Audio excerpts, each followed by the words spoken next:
Good evening, everybody. My name is Adrian Talley, Superintendent of Indian Prairie, and we're very pleased tonight that you came out for our discussion related to school safety and security. It's my pleasure to be here with our police partners, and we'll introduce them a little bit later in the presentation tonight, and they'll be here to share their part in helping ensure the safety and security of our children.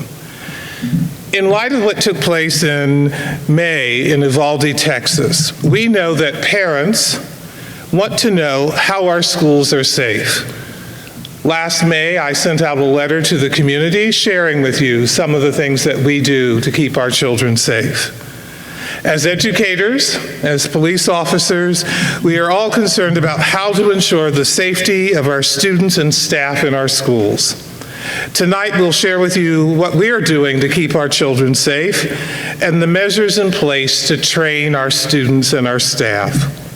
As I said earlier, this is a collaborative effort, and I believe by the end of the night you will gain an understanding of how integral the police departments are in our schools. Back in the late 90s, I was an assistant principal when Columbine happened.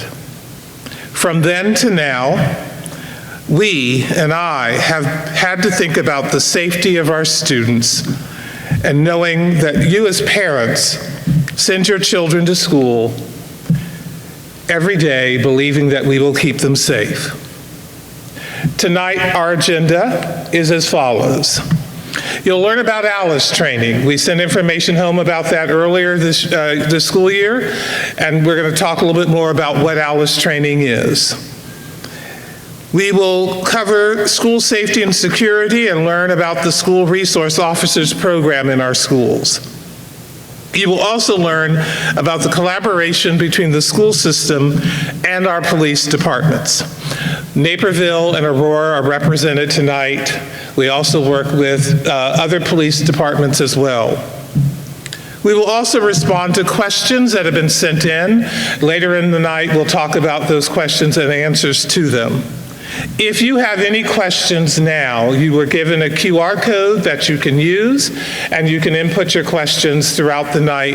I'll have my computer, and I'll call them up, and then answer those questions later on. And now, without further ado, I'm going to turn it over to Mr. Ron Wilkie, School Safety, Security, and Emergency Preparedness Coordinator, who will talk to you tonight about our program.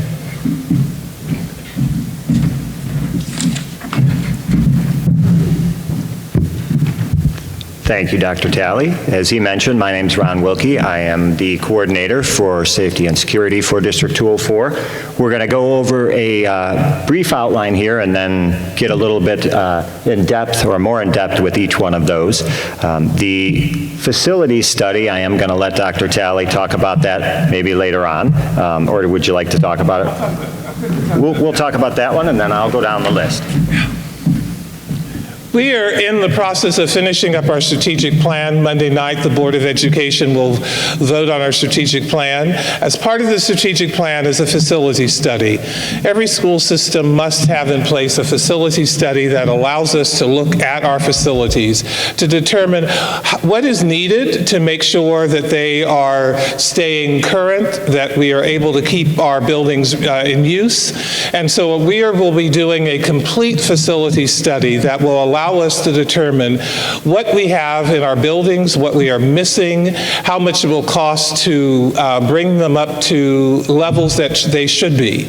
And so that facility study will be conducted this school year, probably have it finished hopefully by late winter, early spring, and bring it forward to the board to help us understand just what are the components of our schools that we need to improve, to upgrade, for not just only the academic needs of our children, but also for their safety as well.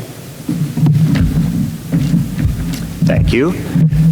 And I will go down the bullet points here. The collaborative relationship with law enforcement, we will get into that a little bit more. I think you can see from the panel up here that we work very closely, and you will hear more of that later. The Raptor Visitor Management System, for anybody that's visited our school, I trust that you probably all have. You know that we use a check-in system when you are going to be a visitor and not just dropping something off at the school. The Raptor Visitor Management checks your license or your ID against sex offender registries and other order of protections and other processes that we have deemed that you are not allowed to be a visitor at that point.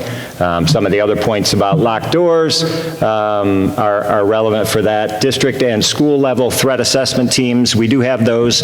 In our opinion, that is one of the most one of the first things that we need to do is to do proper threat assessments so that we can not only prevent but resolve conflicts so it doesn't turn into any issues in the schools. We do have a district level threat assessment team and also upwards of 175 trained staff at each school has their own threat assessment team as well. Anytime threats are brought up, both the victims, parents, and the student and the student and potentially the parent who might be involved with this are notified as well. We will talk a little bit about the ALICE Armed Intruder training that we provide for the staff and how you can be a part of that at home as well. We have emergency operations teams, both district level and every school also has an emergency operations team. We utilize what's called a SMART plan. We're one of the few districts around that actually has an online and with an app-based program for our staff that has response options for everything from a bus accident to a hazmat spill all the way to an armed intruder or active shooter. We will talk a little bit about the safety drills that we're both required to do and then what we do to try to go above and beyond that. And we have a tip line. In many ways, you've probably seen our student IDs that have several parts on there, DuPage County, Will County Crisis Line. We also have IPSD, which is ipsd.org/tips. So talking first about the ALICE program, what we're excited about this year is I know we've put out ALICE before and some of you may be familiar with it, but I'm sure many are saying, what's the acronym, what does it mean, what's the training, what are you doing? So we did put out this link in Dr. Talley's message from at the start of school, and what this does is it walks you through not only what the program is, what the teachers are being trained, and what you can do as a parent to help reinforce that at home. One of the things that we love about ALICE and why we keep training it is because it is one of the #1 active shooter preparation courses, but not only just for schools, as you can see from this slide, it's a little hard to see, but there are thousands of organizations from houses of worship to hospitals and other businesses that also utilize this. So what we often try to tell is we're not only educating the students on basic, math, science, and writing, and so on, but also life skills that they can take when you're at a sporting event or Target or church or wherever else you may be in life, that these are the same protocols that you can use and you can use as a family to stay safe. So I urge you to go to that. It's about a 20-minute lesson. You can click on the link. All you have to do is hit the play, and then along the side, it walks you through that. So a little bit about the school safety drills. We've been very active with that. Hopefully your students have already talked a little bit about that. There is state requirements that we are required to do, 6 of them. As a matter of fact, 3 fire evacuations, 1 bus evacuation, 1 shelter in place for severe weather, and 1 law enforcement drill. That law enforcement drill has to be done within the first 90 days of school. Of course, we try to do it much earlier than that. And those are also just the minimum requirements. So you saw on that last slide about District 204 going above and beyond. I was at 2 schools last week that were already on their 2nd law enforcement drill. So, and they're, successfully ramping them up and adding more realistic training to it. So we're very excited to continue with that training and make sure everybody has that training so when they go home you can reinforce it through the ALICE part. We also do severe weather in the spring as well. It's required it's required once a year. We do it in the fall, but we do it in severe weather month in March as well. And then all of our schools are encouraged to do these throughout the year, to have discussions, to continue with the training, and then each principal gets to decide on that as well. A little bit about the collaboration that we do.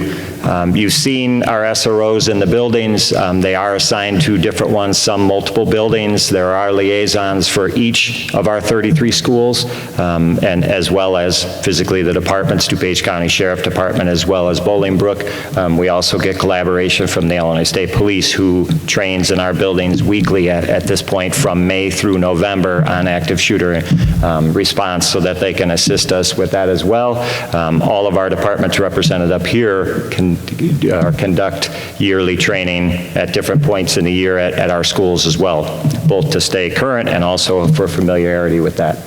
We have meetings regularly. I, in particular, work on a daily basis with them, whether it's conducting our law enforcement drills, walking through the schools to make sure they're safe, doing audits security-wise on the outside of our schools. And they will talk a little bit more kind of about a day in the life of an SRO or what they're doing. Some of you may be well aware of what they're doing. Others may not really have an idea of what our SROs are doing in the school. So it's one of the reasons we brought them here tonight, so they could explain just what their duties are. And here's a nice little panel. This is who's represented. This is not everybody. We do have some others that had to be some other places, but I am going to let first Commander Matt Egan talk a little bit about the Naperville Police Department and what he has going for us.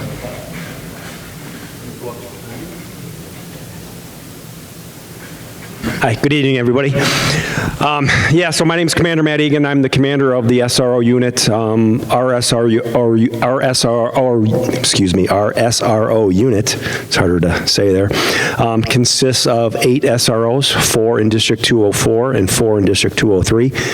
Our high school has an SRO. Our Gold Campus over for the Freshman Center is Officer Schumacher here. And Officer Ford has 2 middle schools of Scullin and Crone, and we also have a middle school SRO at Gregory and Hill. Neuqua Valley has its own at the main campus. So that's kind of where we're at with the 204 SROs. Again, our job, my job's kind of the easy job. I just oversee the SROs, so these guys do all the heavy lifting that are actually in the school. Basically, what they do is just help partner with the school district here to help provide a safe, secure environment, conducive to learning. We collaborate with the schools on all kinds of things. Our SROs are highly trained in various of topics, including juvenile investigations, crisis intervention, social media, internet investigations, some of the things that they do on a daily basis, which I'll let one of these guys talk about here shortly. But that's what we kind of do. I oversee that, and they kind of just make sure everyone's safe and secure, and they get to know all the kids and the staff. Very important part of their job, which we appreciate all they do, and we appreciate all the staff to collaborate with us. So it's been working out very well.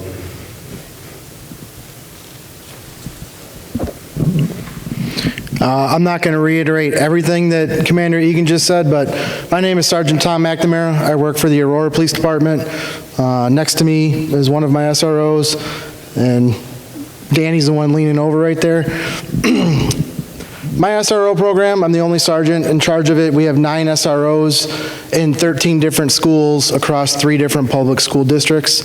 Specifically here in 204, because that's what we're here to talk about tonight, we have 3 SROs, 1 at each high school, being Matea and Wabanzi, and then 1 at the Aurora Middle Schools for District 204. And that is SRO Danny Rios. I'm going to let them describe a little bit about what their days are like as we go down the list here. All the training that Commander Egan mentioned that Naperville does, we do the same type of stuff. It's very similar. I do work on a daily basis closely with Ron over here on any issues that come up. We also collaborate with myself with Naperville Sergeant Pope, who's in charge of the 204 schools and SROs for Naperville. If there's any issues, any bleed over between the two cities, we're always constantly on the phone, whether it's during our work hours, late at night, or on the weekend. We have that relationship with each other that works out very well for not only the police departments, but for the school district. Much of the administration in the room tonight has our personal cell phone numbers, and we all do work very closely together to solve any issues that arise or trying to prevent anything that we can foresee. And now I'm going to go to my right, and then we're going to go down the line. All right, good evening, guys. My name is Officer Leonardi. I'm the School Resource Officer at Mattia Valley. I started in March, so I'm fairly new. This is going to be my first official year. So for me, being at Mattia, I'm a resource for the deans and the administration. The benefit to that is if something happens in the school, I already know the kids, so I know how to address those specific students. I know those students have certain triggers, and it's a benefit, being in the school and just getting to know everybody as opposed to something happening and an officer off the street having to respond and not knowing those students. So a typical day for me is getting to the school. I typically supervise arrival. I'm usually in the cafeteria making sure that students get to their classes safely. I'm also interacting with students. Once the bell rings, I usually do a quick lap around the school just to make sure that everybody is secure, everybody, all the doors are locked outside, we have nobody coming into school that shouldn't be in the school. And then the second period, I'll usually check my emails and go over anything with the administrators or any concerns. And then moving on throughout the day, I address any other issues and anything that may come up. So I try to walk around the school as much as I can, make sure that, nobody on the outside is coming in, making sure our doors are locked, and just making sure I provide that security. Hello, everyone. I'm Officer Schumacher. I'm the SRO at Neuqua Valley Freshman Center. This is my 4th year being an SRO. I'm actually a 204 alum. I actually graduated from Waubonsie, so grew up in Naperville. So what we do is, obviously, safety is a big issue for us. Heaven forbid there was a critical incident that's going on in Neuqua. We're there, we know the layout of the building, and we can do whatever we have to do until patrol arrives to assist. The other aspect is there are incidents that happen at school that the police need to get involved in. We work hand in hand with the school and the parents, and if that incident comes up where there actually are going to be police consequences issued, we work with the school, parents, and we figure out what the best consequence is going to be.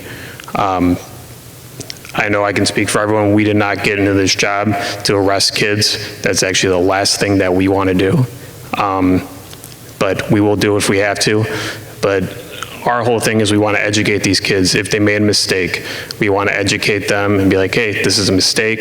If you're an adult, this could be considered a crime. You could be arrested for it. But we're not going to do that. We're going to learn from it, and we're going to move on. And the best thing about these consequences is not going to affect them from getting a job, going to college, or anything like that. It's just going to be one of those life lessons that hopefully they learn from it, and we'll move on from there. And the other thing that I hope to do is I hope to be that positive encounter that your son or daughter has with a police officer. I understand that not everybody likes the police, but I hope to be that positive encounter that if they had an experience before or after me, that they can look at me and be like, Officer Schumacher was fair, he was a good guy. And, not everyone is, maybe that person was having a bad day, who knows. So I hope to then gain your son or daughter's trust where they feel comfortable. If there's something going on at school or at home, they can come to me and we can figure out the best solution to handle that situation. Good evening. My name is Officer Rios. If any of you guys have children at Fisher, Granger, or Still, I'm your school resource officer at all 3 of those middle schools. No different than the other 2 officers just shared with you guys. Given I am split between 3 schools, for me it's kind of I just make my rotations based on where I feel I'm best needed or I'm utilized depending on what we might have going on. And by that I mean students engage in certain types of behaviors, whether it's, fighting or bullying or what it might be, that's kind of where I drift to be a presence. And then, like he was saying, a voice for those students to kind of just mentor or educate and lay that foundation and say, hey, if you engage in this or you do that, these kind of consequences, not only from the school, but from the law enforcement side, can be attached to you. And generally at that age group, again, it's an educational piece that we're trying to push. We're not here to, arrest students by any means. But again, I always share with my students, that's that 1% of my job that if it comes to it, I will do it. But please don't, make me have to get there. Let's learn from what just took place. Let's learn from what's happening and move forward. Excuse me. So day to day, no different than Officer Leonardi said. I arrive, I meet with a lot of my staff, admin, kind of just see where they're at, what they've heard. If everything's good for that day, then my presence is just to be in those hallways, lunchrooms, cafeteria, and get to know your students, your children, as best I can so that they have that positive engagement with the police officer. So as they then go out, on a weekend or evening, or they're at other events, they can say, hey, I have a good relationship with this police officer or that police officer, and they feel comfortable coming to us when certain situations arise. So having that, relationship with the students is usually my main goal, so that there's that comfort when it comes to them interacting with the police. So being visible, being present is mainly my focus when I'm in the buildings. Hello, my name's Officer Ford, Naperville PD. I'm at Crone and Scullin Middle Schools, and then I also go to the feeder elementary schools. For those schools, if any incident occurs at the elementary schools, I'll handle anything there as well. Day in my life, you go to the school. Typically, I'll help out with the drop-off line, so getting cars in, making sure, because a lot of times the cars get backed up on the main roads. So we try and help and make sure we get all the cars in, so that way it reduces the likelihood of any accident occurring. Make sure kids are crossing the street safely. So that's a big part of one aspect. I kind of think of our job as three main aspects. One is safety and security of the building and its students and everybody inside the building. That's one aspect. Second aspect is forming positive relationships with the community, and that's a lot of what I do. Once the school day has started, I'm out in the hallways saying hi to kids. I'm out in the lunchroom talking with kids there. A lot of the teachers and staff members I'll speak with. Sometimes they'll bring, some personal issues going on. They'll ask for my advice from a legal point of view. And that's exactly what I'm supposed to be for all those individuals, is a resource. That's why we're school resource officers. If they have questions or if they have, something that's going on, that's what we're supposed to be there for. So that's the second aspect, is forming those positive relationships. And the third one is handling any significant incidents that happen in the school.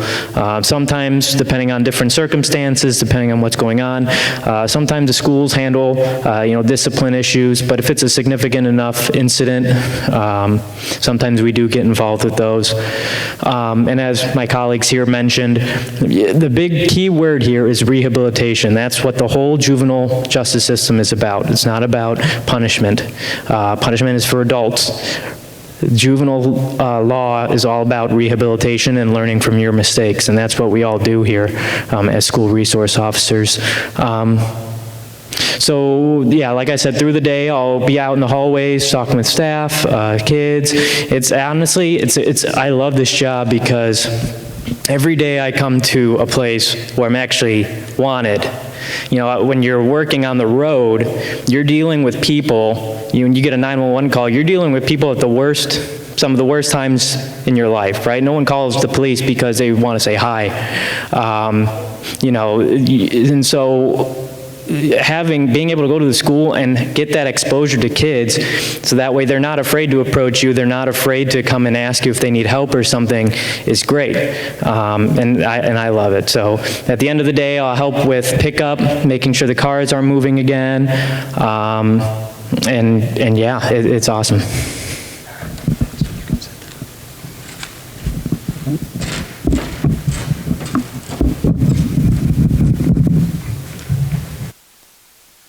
officers present here for giving you a little glimpse into their daily lives and talk a little bit about the collaboration that we have.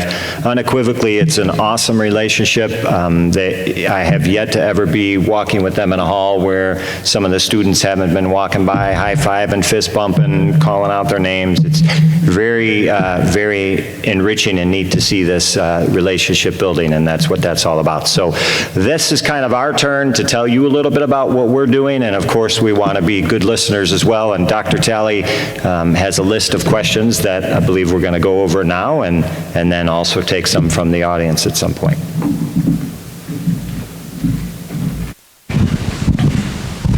Thank you very much. I just want to reiterate the relationship with the police departments.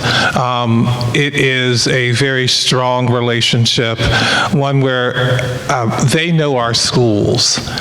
They know our children. They know our principals. It is not something where they are coming at us for the first time. It is a relationship of collaboration, a relationship of trust, something that I have felt since I've been here in my 2 years, and I know it is a great, positive, symbiotic relationship that happens between, among the three of us here, meaning the school district and the 2 police departments that we have. So questions that we had, and then I'll look on my computer to see if other questions have come in since we started talking. How often are intruder drills going to be done? Once is not enough for elementary students. Do you want to speak to that, Mr. Ron? Are you able to? I did touch on that earlier. The one is the requirement. However, we're obviously not satisfied with being the minimum. As I mentioned earlier, I've been to 2 schools, and there are several others. They don't report to me until October with all of their drills. But I was at 2 last week that were on their 2nd drill already. So we are encouraging them to do many, many drills, whether that's the fire and evacuation, severe weather, anything that can help send the message so that staff and students are safe during any of these critical incidents. Obviously, we're mostly here tonight probably talking about the law enforcement drill. So the officers up here, or at least one officer from one of their departments, has to be present and sign off that they did everything right. They do a critique, we give them a checklist, they follow around, they go do the drill, and then afterwards we do an after-action review, which means that anything that we did wrong or any points that they think need to be ironed out, we work on those for the next drill and put those into place. Thank you very much. I'm going to go between the questions that have come in tonight and the questions we had earlier. One question here, is there a reason elementary schools don't get a full-time SRO? I'm going to answer them. I'm going to let the police, if you want to respond as well. One is about, they mentioned the numbers, how many they are able to provide us. So it is a numbers situation that we have, but I want to see if the Aurora Naperville want to answer that as well.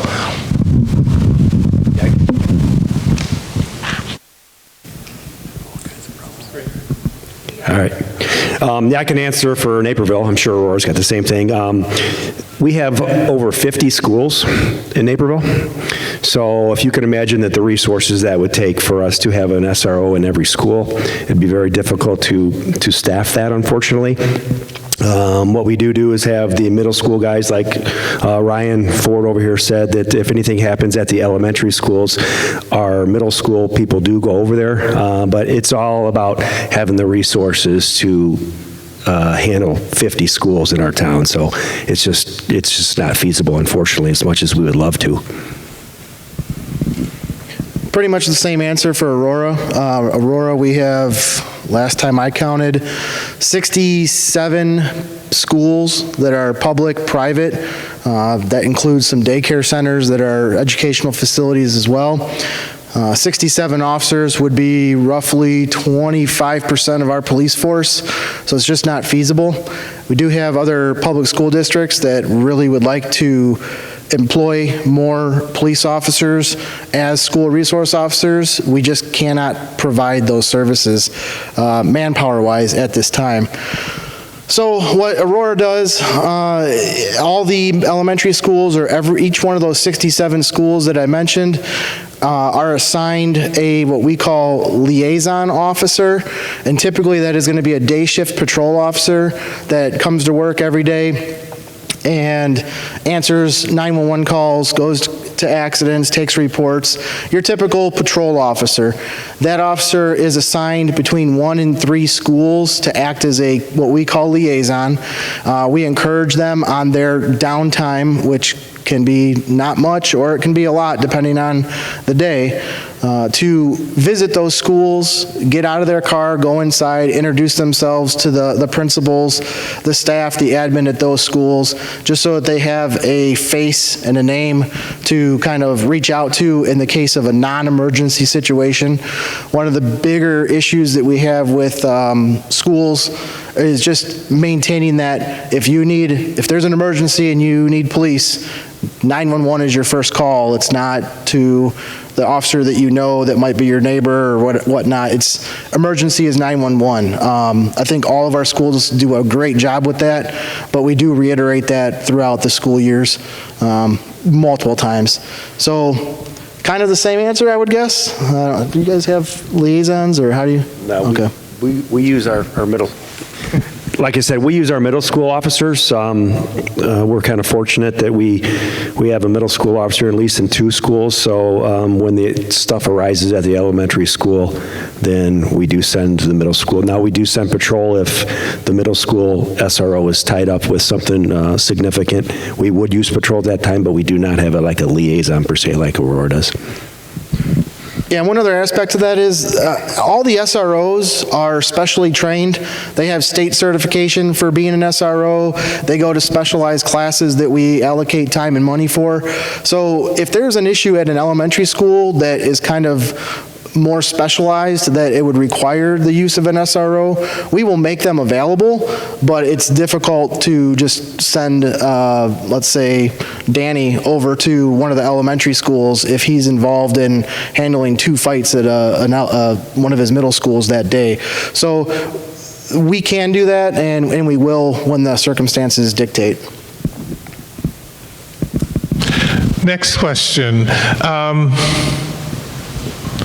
Do our schools have bullying prevention policies? This was a question that was sent in. Actually, yes, the district has a bullying prevention policy in place, and schools have bullying prevention activities that they're doing in their schools. I would recommend that you have a conversation with your school principal regarding how they respond to issues of bullying or harassment.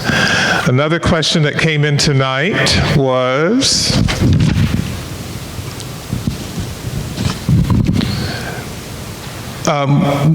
where can students and parents find the tip line? You can find it on our website.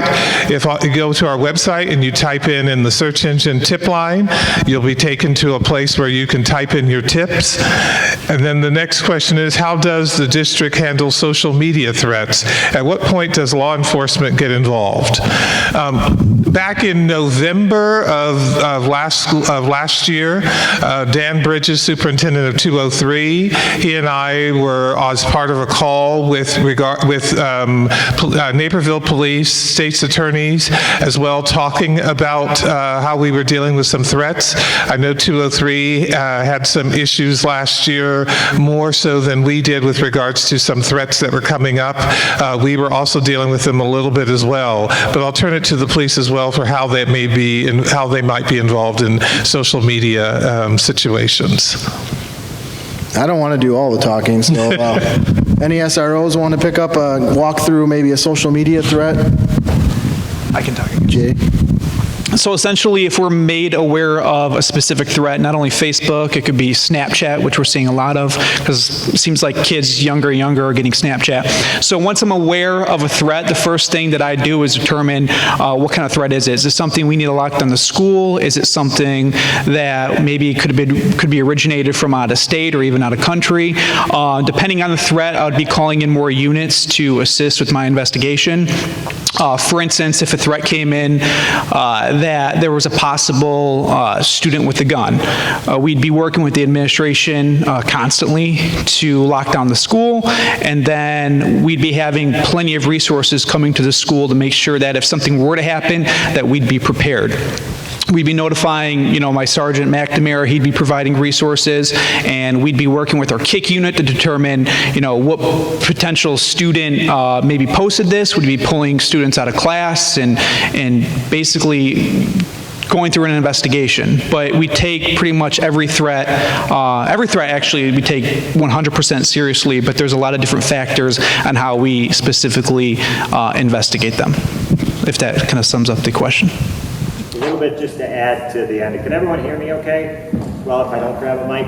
Anyway, we also instituted a new program this year called Lightspeed. Some of your kids may have already had the misfortune of being called out or talked to, and it's not necessarily a bad thing, but all of our district property that is technologically based has this Lightspeed app in it, and if they go on anything, their Chromebook or a laptop that's district issued, go on to a Google search or a social media site or anything that links back to that and puts in anything related to killing, hurting themselves, doing anything violent toward the school, it sends an alert to us, I myself included, and get 20 to 30 emails a day with these. Almost all of them, for sure, are false positives. They're doing a book report, or they wrote the word die and it flags it. But there are some that have already indicated that students weren't feeling very well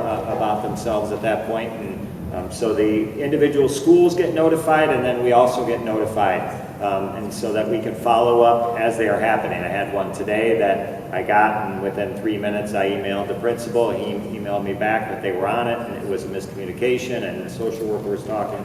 So this is a nice new element we're putting in, both for the threat assessment part, but also for the self-harm part, to make sure that we're cognizant that there's issues going on throughout the school day, and also they come into us, pretty much all hours. So. Can I just add one more thing? One thing I want to ask of you guys as parents is, your kids are the best source of information that these guys run into at the schools.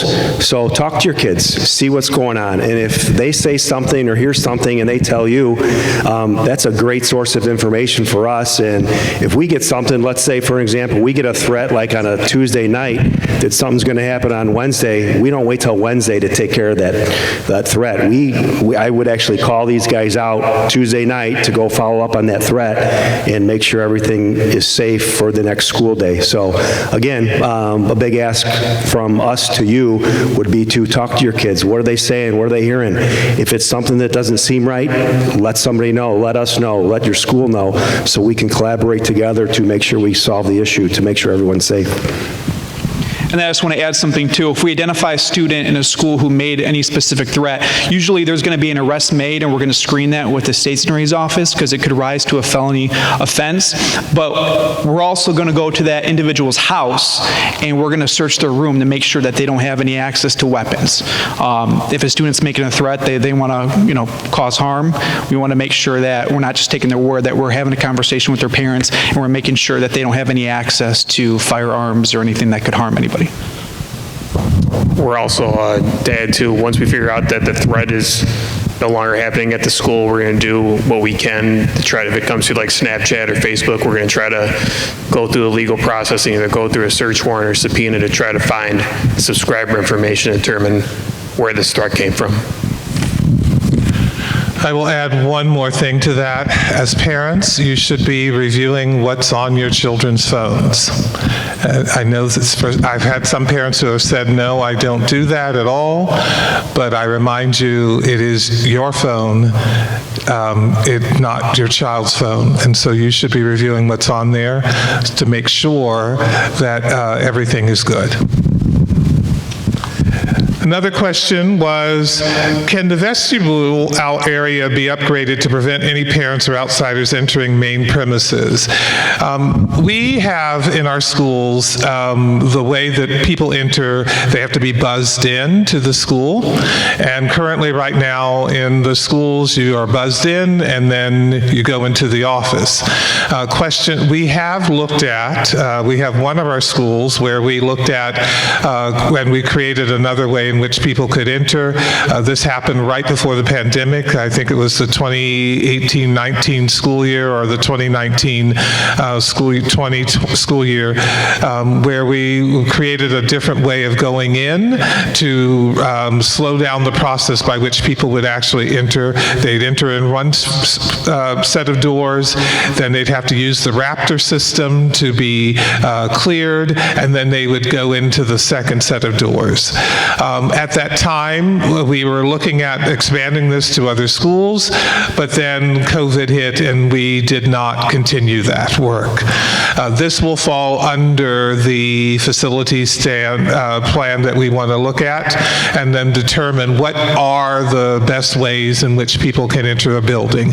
There are multiple ways. One, as I mentioned, that we have at one of our schools where you come in one set of doors, then you show your ID and through the Raptor system, and then you're led into the next set of doors. Another way would be where you enter the building and you must go into the office, and no other way would you be allowed to enter the building at all. The other doors would be locked, and then you'd have to create another doorway to enter into the directly into the office. Our buildings are all very different. You walk in here at Wabansie, that would be a complete change around to the way that this building is sort of set up as how you enter into the building. Think of Nicola, think of Mattia. Again, you'd have to create walls, so all of that would have to be part of our facility study.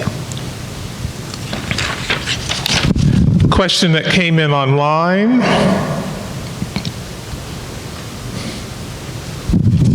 Do students go through ALICE training? Does this training for students cause them trauma by recreating a real active shooter drill? Ron, do you want to talk about that? Sure.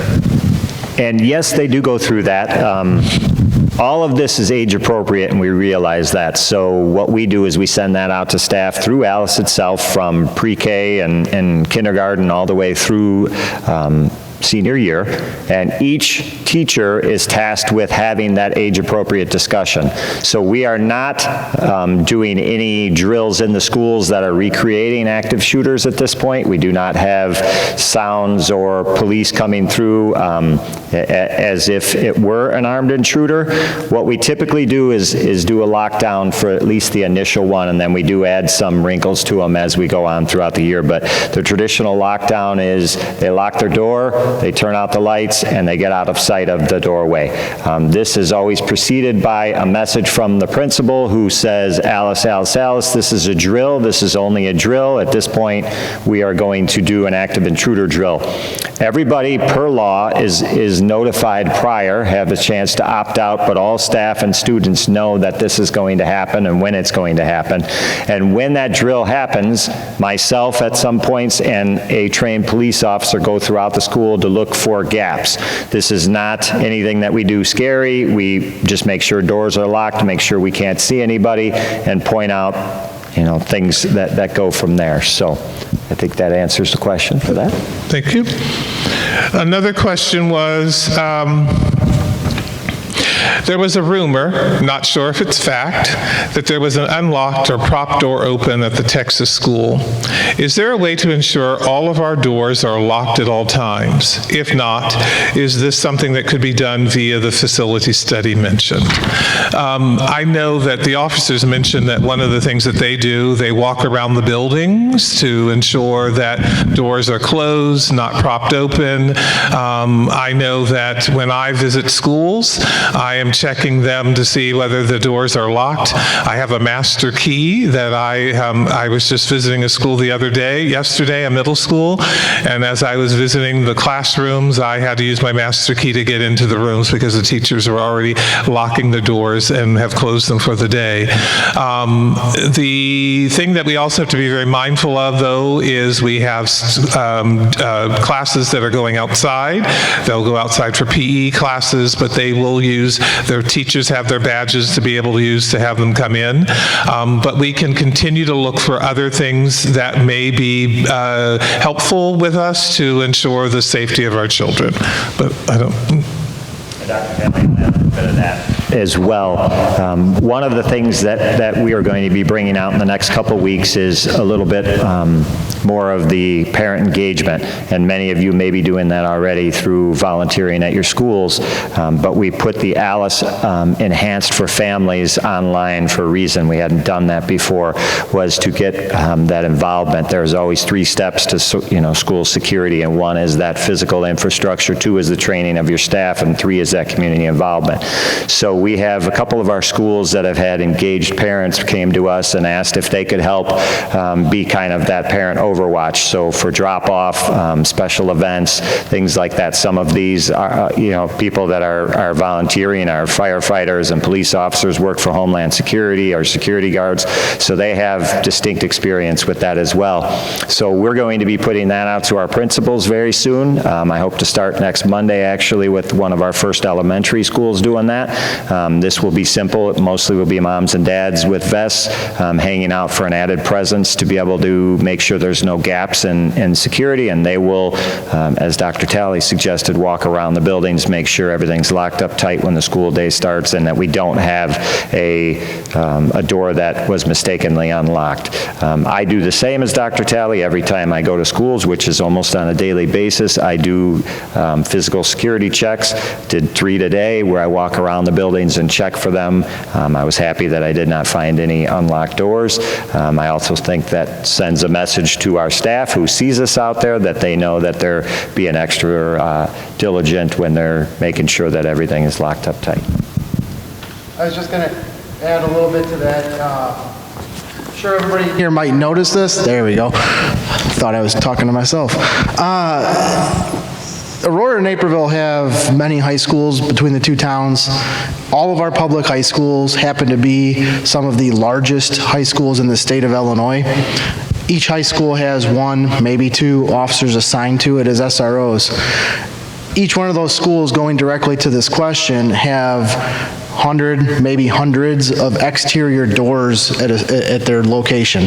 These are very large facilities, and we've worked over the years with each school district, and that includes 204 and now all the admin, to preach to the teachers and staff the importance of checking those doors when they're able, or doors in their area of responsibility, to make sure that they've latched, that there's not a device in them propping them open.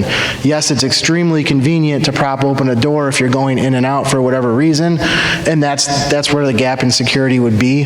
I can tell you this, in my 16-year career, I've worked with schools almost that entire time in different capacities, and what you will see today is a huge improvement over what you saw 10, 15 years ago. I used to be able to walk around any school and find a way in, no problem. You do that today, it's much more difficult. So we've made huge advances and big strides in exterior security issues there. Interior, we're getting there, and Dr. Talley mentioned that, where he's got a key to get in, but it's just as important for teachers to start locking those interior doors as well. Question that came in before tonight: do school surveillance have motion detectors around exits and entryways to alarm the security on premises of any unexpected visitors? All of our schools have alarms. However, those are turned off once we have start school, because we have staff going in and out, students going in and out. And so therefore, it's really not possible to turn on the alarms to whenever the doors are going to be open, because the alarms will be going off and on the whole day. So there really isn't that ability to do what the questioner is asking. Question that came in tonight.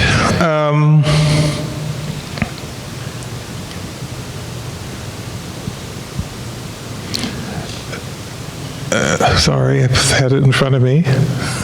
What kind level of safety training is recommended for teachers? I ask as I am highly uncomfortable with the idea of teachers training like Army cadets and defense training.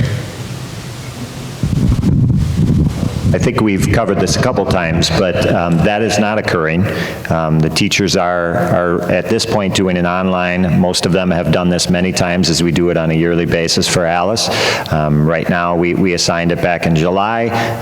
All of our staff is required to be done by next Friday, and then we will begin with our hands-on portion, which we started this week with our preschool, and we will work our way up through the grade levels as well. So that is aligned with the safety drills that we will be doing for law enforcement. So the teachers aren't given anything more than what you see on that enhanced Alice training clip that we sent out, the link there. It shows in there exactly what the teachers are trained to do. And then we, of course, show them the hands-on so they know the options of Alice, which is the counter, evacuate, and lock down. A question that came in before tonight, will anyone from AAA be there to explain the Safety Patrol program available? Indian Prairie overall, as a district, we may not be necessarily doing the Safety Patrol program. If you are familiar with that, that's when students are wearing the red belts and are working and supporting children on buses and maybe helping them cross the streets. Individual schools might be involved in that, but overall, it's not something that Indian Prairie has done in more than 20 years, from what I've been told today. What do officers see as the biggest threat to school safety, and how do they recommend addressing it?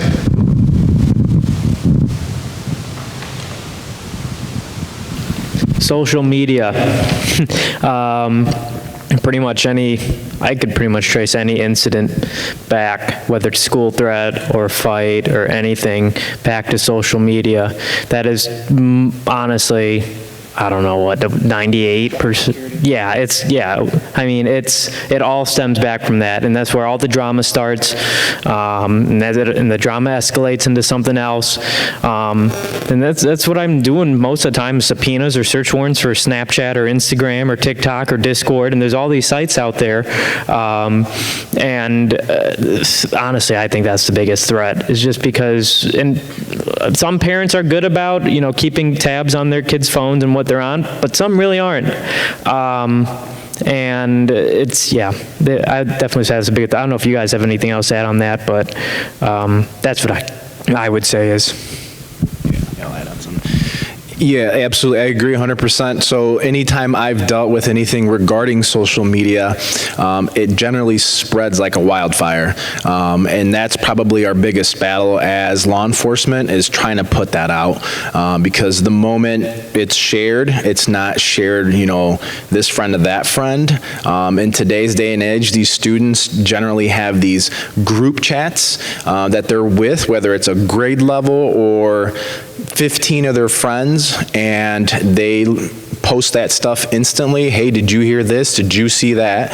And they're sharing videos or, sharing whatever was shared, and then that 15 shares it with another 15, and then that 15 shares it with all of 6th grade or all of 7th grade, and then trying to put that out and backtrack is what makes it very difficult for us to obviously stop whatever rumors or whatever it is that has been put out there. So I would say definitely, if or you're a parent that has a child that has social media, please monitor that and stay on top of that. Just adding one more thing to the social media, you might be the best parent in the world and you're checking that phone nightly or weekly, keeping tabs on your child. I guarantee your child has a fake account somewhere that you don't know about. On one of these sites, it's hidden on their phone somewhere, or they have access to something that you can't see. If any of you have that very, very special relationship with your child where it's completely open, I would ask them about that, maybe how other kids or how their friends are keeping things from their parents. If you have an older child who's graduated within the last 4 or 5 years and is now higher functioning young adult, you might ask them, hey, when you guys were in school, what were you seeing? And just educate yourselves as parents to what the technology is. I guarantee your children will always be a step ahead of you when it comes to the technology, but you can still educate yourselves. Just quick Google searches on fake accounts for social media, you'll learn a plethora of information regarding that. Question that came in before tonight, even though situations will vary, but in case an active intruder is trying to enter or has entered a school building and trying to hurt people, have the plans of action been built for the school resource officers, the school, and the police? Can the high-level plans be shared with parents?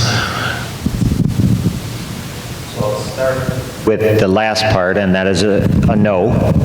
Unfortunately, our emergency operations plans are kept between us. Many of them hold building blueprints, water shutoffs, electricity, things that we wouldn't share with the public. But I can assure you that, one, state law dictates that we have to have an emergency operation plan.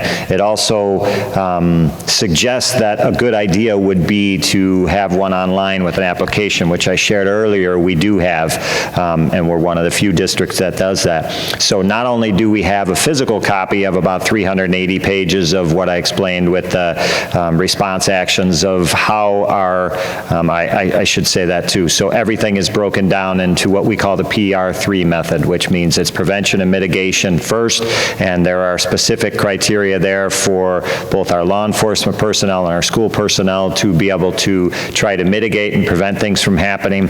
But if they do inevitably happen, we have a reactionary phase, a recovery phase, and a resumption of education phase. So they're all spelled out like that. All of our law enforcement, fire, emergency management, they all have copies of this. They all have the ability to go online and view it, or have the app as well. So we do share it with them. We are constantly training. For the high school specifically, within the last 2 weeks, I have been a part of, with them, with our SROs, each of the high schools in our district, all 3 of them, our emergency operations team working with that emergency operations plan and running tabletop exercises on what would we do for specific incidents that would happen. So we do critical thinking drills for those. That's kind of, I think that answers that one too. We also do rapid response training every single year. We're lucky enough to have a good relationship with the 204 administration, where we actually do the training in the schools. So in that training, we are trained to, if there's a threat, and we stop the threat, and we do what we have to do to stop the threat.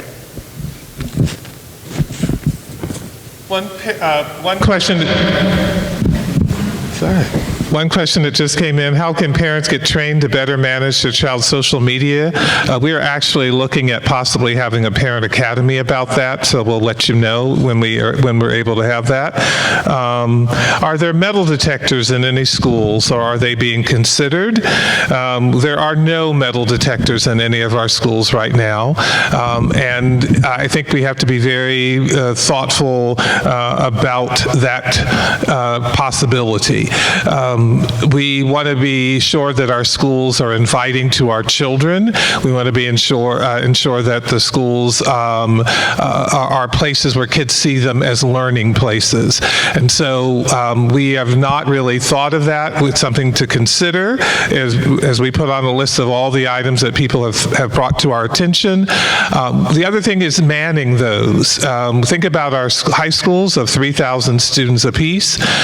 We would probably need to have entries in probably at least 3 different locations in the schools, additional staffing of probably 6 additional security people at those stations to be able to move the children in as quickly as possible.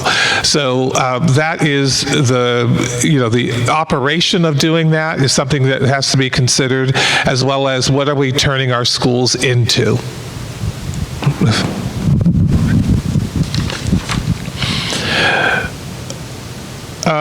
what do you do to control drug issues in schools and colleges? I think we'll only talk about pre-K to 12 and not about colleges. I think the tip line has been very beneficial to us with regards to resolving any of those issues.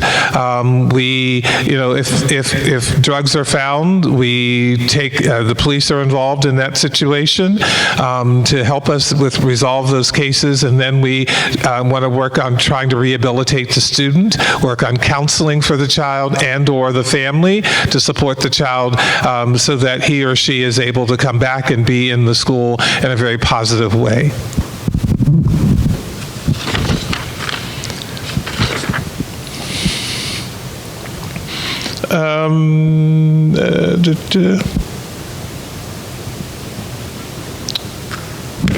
Just trying to make sure I go through all of these and refresh based on your questions.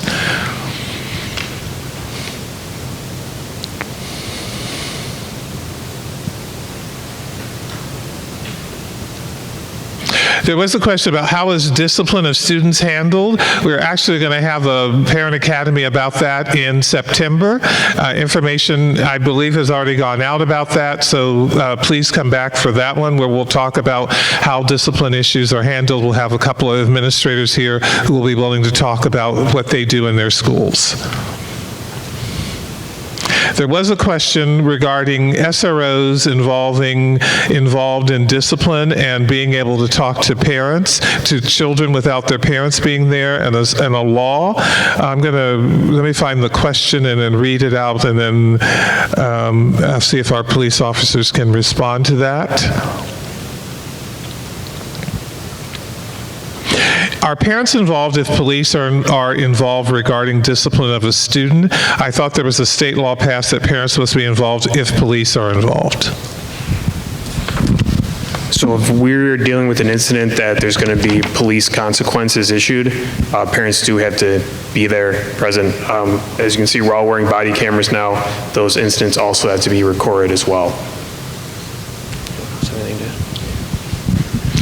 Just for clarification too, if the parent is not available and one of our SROs talks to the parent on the phone, one of the school counselors, social workers, admin has to be present for that interview, just in case the parent is not available for a police consequence situation.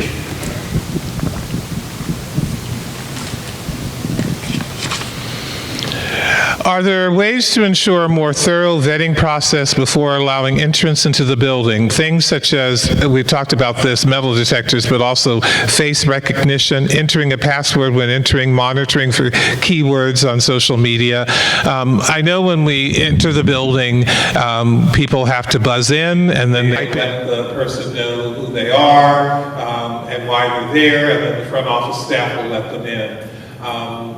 Facial monitoring, not something that we have available to us. I know that some parents who have been part of our advisory group have suggested such things as using the student ID number. Therefore, the staff in the office could double check to make sure that this person is here for a specific reason. These are things that we will look into and examine and then determine if there's more things that we can do to enhance or make more robust the way in which we are letting people into the buildings. There was another question about the tip line. As a reminder, the tip line you may find on our website. If you type in tip line in the search engine, it will take you to where you can put in a tip. You can do it anonymously, or you can provide information with your name and your email. Just for your knowledge, that information is then sent every night to certain people in the district who then fan it out to the schools as necessary. So if it's a tip line about ABC school, then we will inform the principal at ABC school, here's what came in, and therefore that principal can then look and determine what needs to be done to resolve any issue that's there.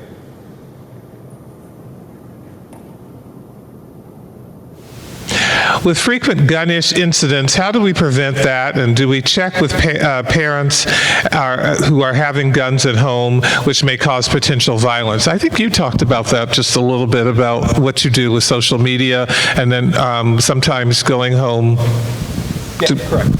So like I mentioned, that if there's a specific school threat, whether it's social media or word of mouth or whatnot, we'll go to that parent's home. We'll see if they do have weapons. We'll make sure the student doesn't have weapons, which is why we typically will search their room. If the parent does have weapons, we will make sure that they're stored in a way that the student doesn't have access to them. The reality is people have guns. We can't take their guns away, but we just make sure that we show up to the house and double check that that student doesn't have any access to those weapons. There was a question that came in before tonight asking about my student rides the bus to high school. I would like to know her bus route and the other stops it makes, but I'm told the school district cannot release the information. What's the reason for that? It's confidentiality. It's a safety issue. Parents, of course, know where their child's getting off, and there is an app that you can use that will actually let you know about the time your child will be at your stop, but we don't tell the route itself because it's a safety issue, and so we want to keep that information confidential. It's almost as, we want to keep it confidential, almost like a student record. When will daily bag searches begin? We are not doing daily bag searches. It's similar to doing the metal detectors and running through. It would require us to really have additional staffing. We will, as a facility study, would tell us what are some things that we can do to enhance and improve. And then I know we have the advisory group, which Ron Wilkie is working with, so that will help us to determine some of the things that we might try to do to enhance our school safety. To add on to that, if there is a safety concern with a student, sometimes if we are issuing consequences, one of those consequences with the deans would be the dean has to search that person's backpack, and we take care of it that way. Yeah, the self-search, I remember doing those when I was a principal. Yep. Is there, another question that came in tonight, what's the most common way a shooter gains access to a school classroom, and how is the district addressing potential entry points at schools? Well, I would think looking back maybe at after-action reports from some of the cases that have happened out in the country.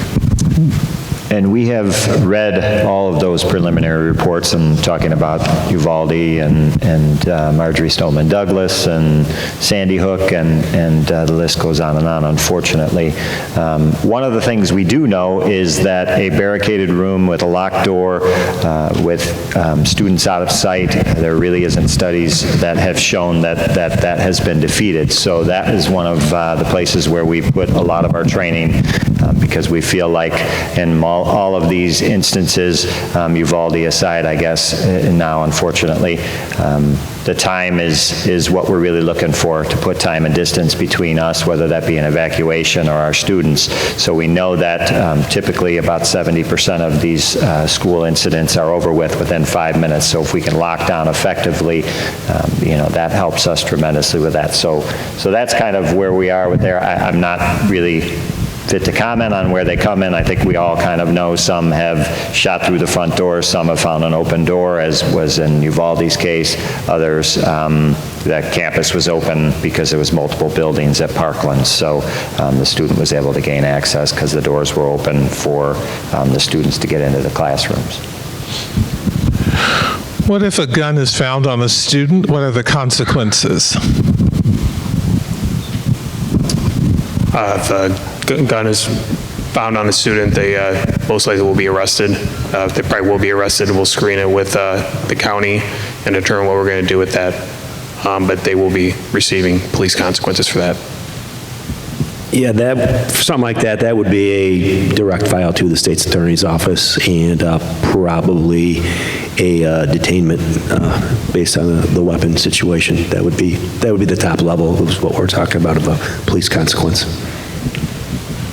Mainly because there's no reason for anyone to bring a gun to school. Do high schools have SROs on campus after school hours during extracurricular activities on a daily basis? And doors are typically open and people can enter freely after school? Not on a daily basis. If anyone asks us to stay and we're able to, we definitely will. But we are there for definitely football and basketball games. And then if administration asks for us to stay, we will stay for the most part. I believe we've gone through most of the questions. Some I didn't ask because they were similar to some of the other ones. How do you measure the success of the SRO program? Do you submit surveys to parents and students? It's a good question, actually. We're actually discussing that as we speak in the other school district in Naperville to try to get the parents and the students more involved. So it's kind of a preliminary stages for us, but it's something we are looking into to make that partnership with the community to assist with the feedback for our SRO program.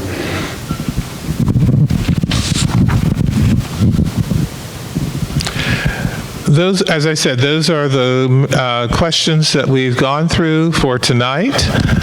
I'm going to thank our officers for being here, for their partnership, really. We cannot do this without you. It's tremendous relationship, and the relationship they have with the students is very important.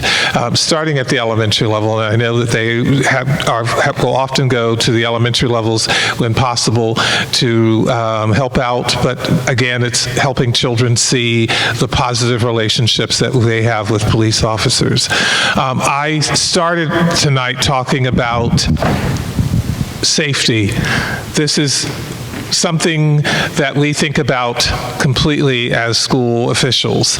As a principal, and this may sound very simple, but it's very true, our goal is to ensure that the children arrive safely and get home safely.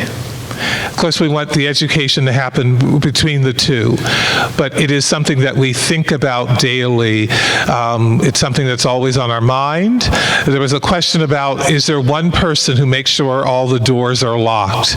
No, because it's multiple people who make sure all the doors are locked, from the teachers in the building to the custodial staff to the administration. Everyone is walking around making sure doors are locked because it's everyone's responsibility. It's everyone's job.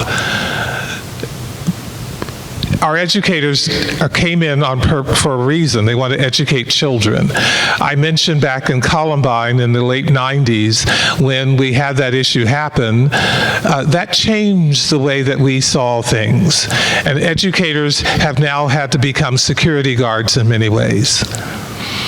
Our goal, though, is to ensure that we're educating children, creating safe places for them, making them feel comfortable, but then, when necessary, knowing how to respond when there is an issue. We have our police who are here, who are ready to serve and ready to help us. That's why they are working with us on a daily basis. That's why they use our schools for training. This is important to all of us. It's important to you. And hopefully you've learned just a little bit more about how we ensure the safety of your children day in and day out, because it's one of the most important things that we have to do as educators, as police, as part of your community.